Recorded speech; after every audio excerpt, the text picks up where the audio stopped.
memperkenalkan diri, Taruna Muda Politeknik Ilmu Pemasyarakatan Angkatan 57. Nama David Robinson Setang, STB 5008, Prodi Teknik Pemasyarakatan kelas B.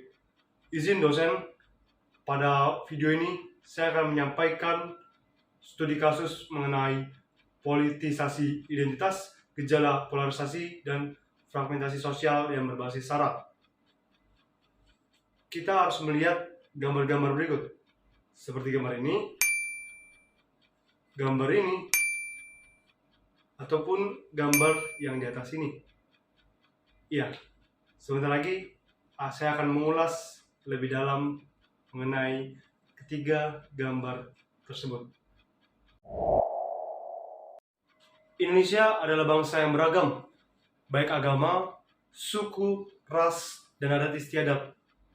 Ada sekitar 714 suku bangsa dan 1001 bahasa daerah.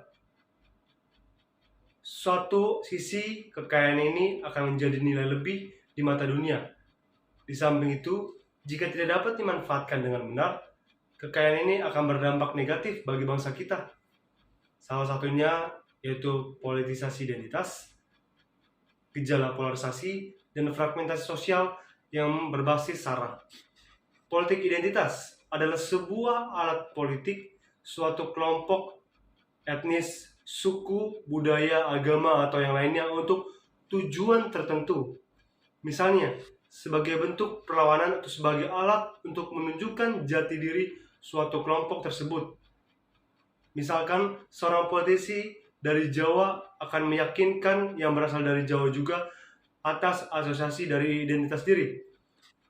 Sebagai contoh juga, dalam Pilpres 2019, kedua pasangan kandidat berusaha memenangkan hati pendukung Muslim sekitar 160 juta pemilih.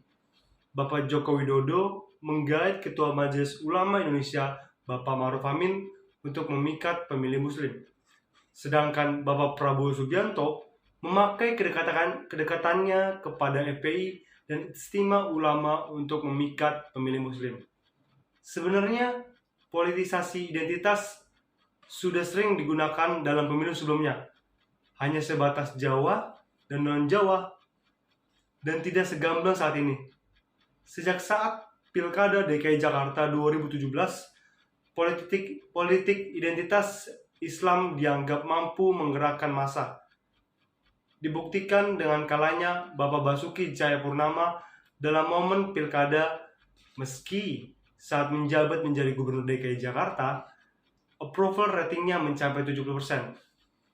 Kondisi ini juga dapat memicu sebuah fragmentasi sosial dalam masyarakat yang mengkotakkan suatu kondisi terhadap agama, suku, atau budaya kelompok sendiri. Jika tindakan ini terus dilanjutkan hanya untuk mencapai kekuasaan tersendiri, bukan tak mudah jika masyarakat akan saling bergesekan. Politisasi identitas bisa dimanfaatkan oleh orang yang tidak bertanggung jawab dan menimbulkan adu domba. Hilangnya rasa menghargai perbedaan dalam masyarakat berpotensi retaknya satu sama lain, sehingga kesejahteraan pun seakan mulai hilang. Kerukunan dalam masyarakat pun akan sulit terjadi karena terpengaruh oleh isu-isu yang belum tentu benar adanya. Hal seperti ini perlu diwaspadai. Terlebih, Indonesia adalah negara yang terdiri dari berbagai suku, bangsa, agama, dan budaya.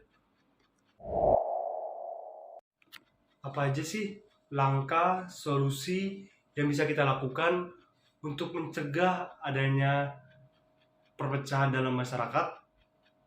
Saya akan membagikan bagaimana solusinya.